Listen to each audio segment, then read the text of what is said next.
Domingo, meio-dia, almoço e ferrovia. Eu sou Átila Almada, pesquisador da Memória Ferroviária Paulista há quase 20 anos e hoje estou aqui para, junto com você, responder a uma das perguntas mais comuns daqueles que se interessam pelos trilhos. Por que, afinal, as locomotivas elétricas nunca voltaram a funcionar? Por que, após quase 25 anos, os trens turísticos de passageiros continuam sendo tracionados por locomotivas a vapor, as famosas Maria Fumaça, ou por locomotivas a diesel? Bom, essa é uma pergunta fácil de ser feita, mas não tão fácil assim de ser respondida. Ela pressupõe um mergulho na história da eletrificação, no seu desmantelamento e nas consequências disso. Se você está aqui, é porque esse é um assunto que o interessa. Então, venha comigo e vamos falar sobre locomotivas elétricas. Para entender como aconteceu a eletrificação das ferrovias brasileiras e o seu projeto, precisamos nos lembrar do nome do Sr. Francisco Paes Leme de Monlevade, engenheiro fluminense formado em engenharia ferroviária pela Escola Politécnica de São Paulo, conhecido no meio ferroviário como Francisco de Monlevade apenas, sem o Paes Leme.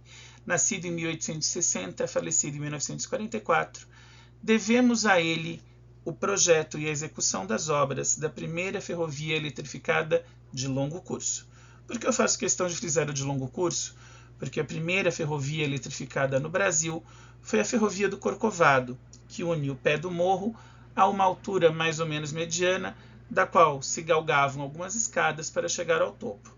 Essa ferrovia foi eletrificada ainda antes da existência da estátua do Cristo Redentor, que é oficialmente inaugurado em 1931. Aliás, a Ferrovia do Corcovado foi eletrificada antes da Companhia Paulista, mas, por ser uma ferrovia de curto percurso, ela tem uma história diferente e requereu muito menos tecnologia e muito menos complexidade do que requereu a Paulista, que tinha ali quilômetros de eletrificação, já que o projeto da Paulista compreendia a eletrificação da linha tronco, da linha principal da empresa, e chegou a atingir mais de 300 quilômetros de vias eletrificadas.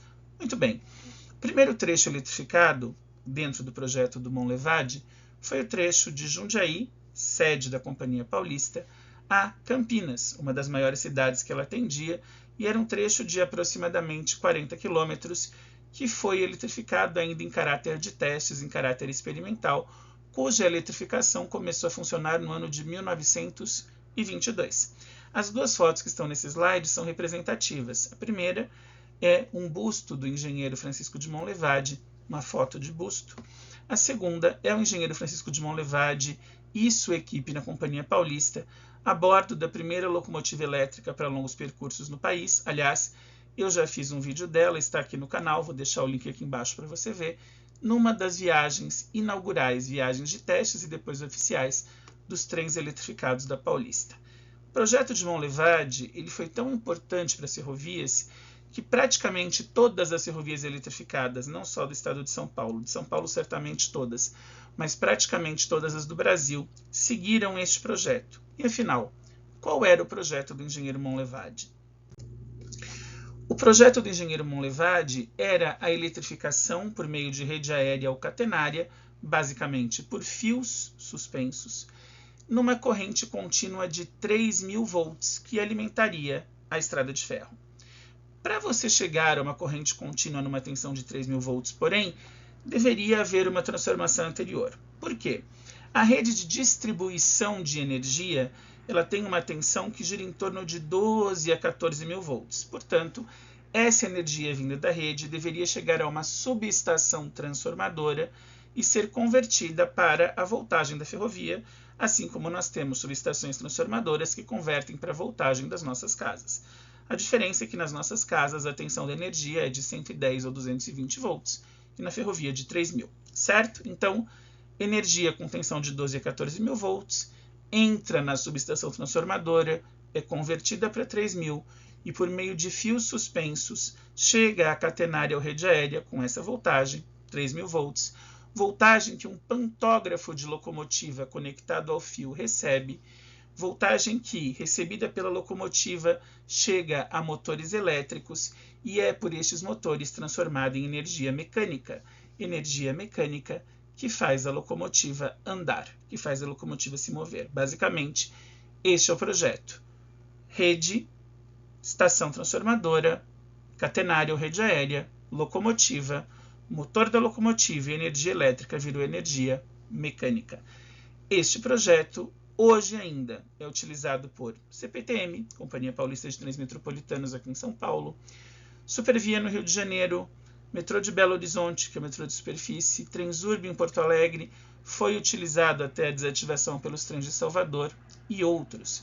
Então vejam, um projeto que tem mais de 100 anos, ainda em prática, ainda em uso. Infelizmente, porém, não é mais usado em linhas de longo percurso. Mas isso é um assunto para daqui a pouco.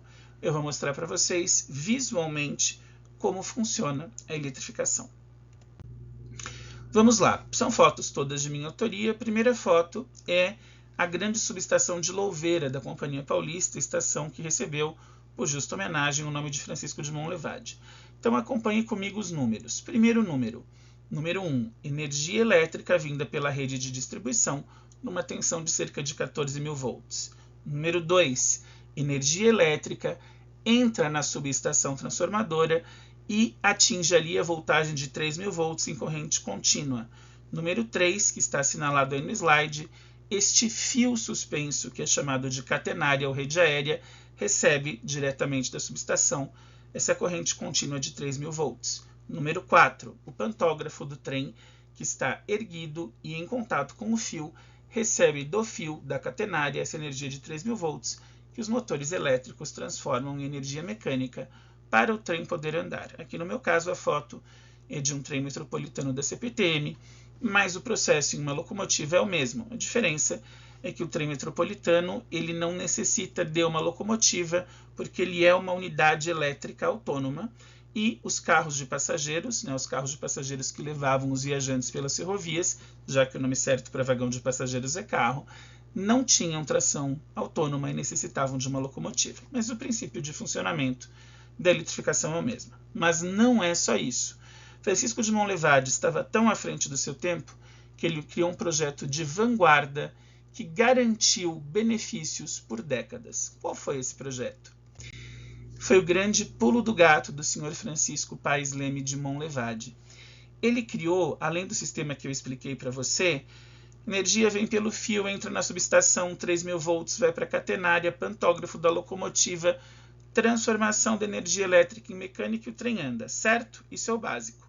Só que se você sabe um pouco de física, você sabe que a energia mecânica ela é necessária para colocar o corpo em movimento, no caso o corpo do trem, né? Então, e toda a sua massa e toda a sua aceleração que ele vai adquirindo ao longo do caminho. Quando o trem começa a acelerar, ele necessita dessa energia mecânica gerada pelos motores até ele ganhar velocidade.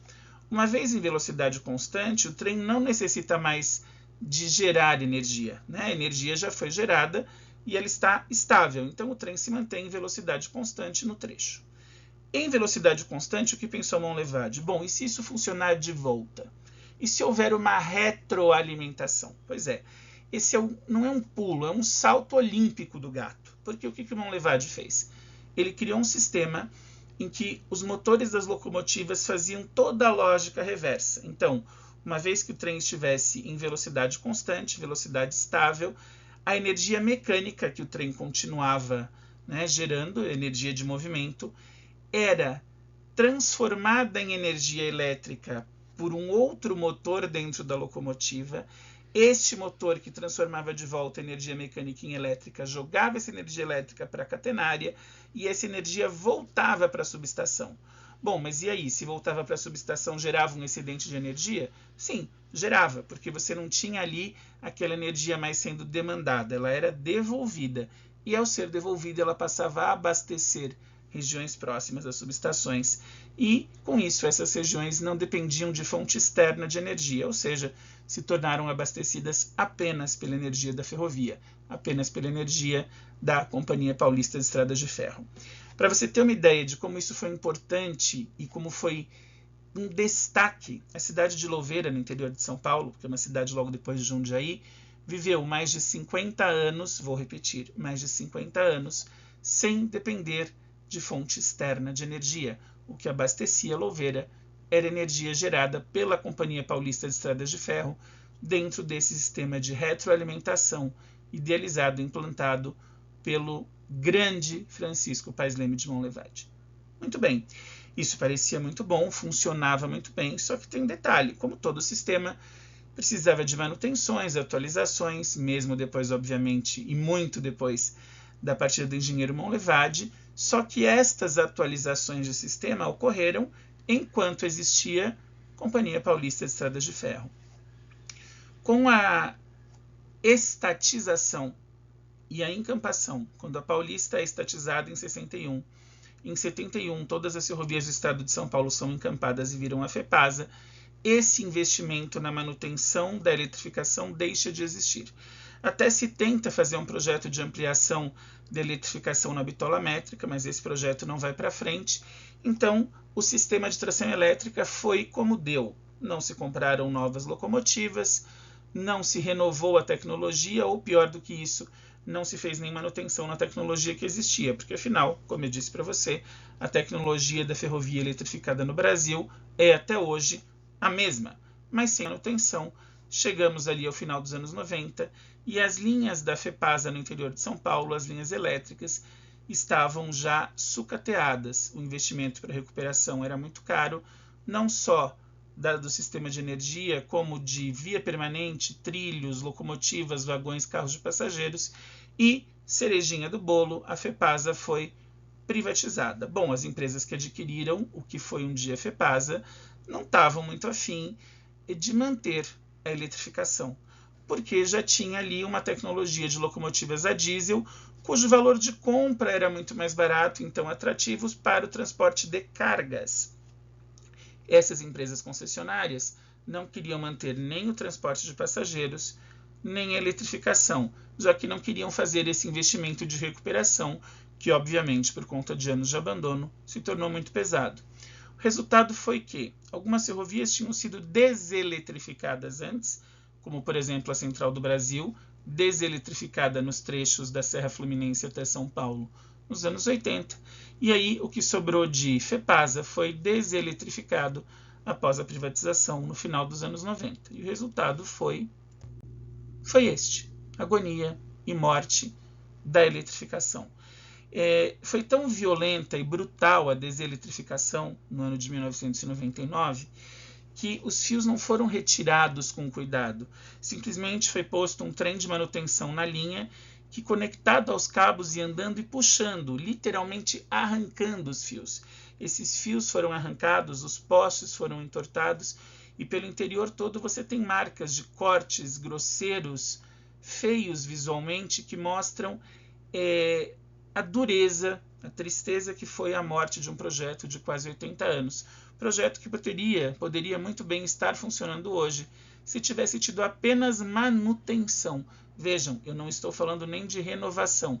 Poderia ter havido, mas se não tivesse havido renovação, bastaria uma manutenção eficiente, que a eletrificação projetada lá pelo Monlevade funcionaria. Essas duas fotos que vocês estão vendo aí são um antigo poste de eletrificação, vejam, todo já cheio de folhagens e totalmente retorcido, próximo à estação de São Carlos, e o segundo na estação de Ibaté, ambas estações da linha tronco da Companhia Paulista de Estradas de Ferro. Qual foi a consequência óbvia do fim da eletrificação? Locomotiva elétrica não tinha mais como rodar. Essa foto que vocês estão vendo é de uma locomotiva elétrica GE 2C mais C2, popularmente conhecida como V8, abandonada em um dos galpões das oficinas de manutenção de Jundiaí, oficinas de manutenção de locomotivas, um parque de oficinas enorme com mais de 1 quilômetro, você não ouviu errado, com mais de 1 quilômetro de extensão, construído no final do século XIX e abandonado no final dos anos 90, hoje com um uso bastante questionável, mas esse não é o nosso assunto, abandonado junto com todas as máquinas elétricas. Não só, obviamente, as da Paulista, porque todas as ferrovias eletrificadas de São Paulo, no interior, pelo menos, deixaram de ser. Sobrou apenas a eletrificação da CPTM. Então, os trechos da Paulista, que eram eletrificados, e os trechos da Sorocabana, que eram as duas ferrovias eletrificadas em São Paulo, foram cortados, arrancados, destruídos, e com isso, as locomotivas que serviam esses trechos foram encostadas e a grande maioria abandonadas. Destas abandonadas, muitas já padeceram sob o maçarico, algumas jazem enferrujando em pátios e galpões, e algumas estão resgatadas, mas resgatadas sem rodar. E por que, afinal, elas não rodam? Bom, a continuidade é assunto para o nosso próximo vídeo da nossa série. Se você gostou deste vídeo, não esqueça de deixar o seu like, a sua curtida, de inscrever-se no canal, de ativar o sininho das notificações e seguir a gente também nas outras mídias. O nosso Instagram é @memoriaferroviaria. Não se esqueça do ponto, memoriaferroviaria.sp. E por esse mesmo endereço, memoriaferroviaria.sp@gmail.com, você nos escreve um e-mail tirando dúvidas e sugerindo pautas. A gente volta no próximo domingo para continuar a falar sobre por que, afinal, as locomotivas elétricas não rodam. Um grande abraço e até lá!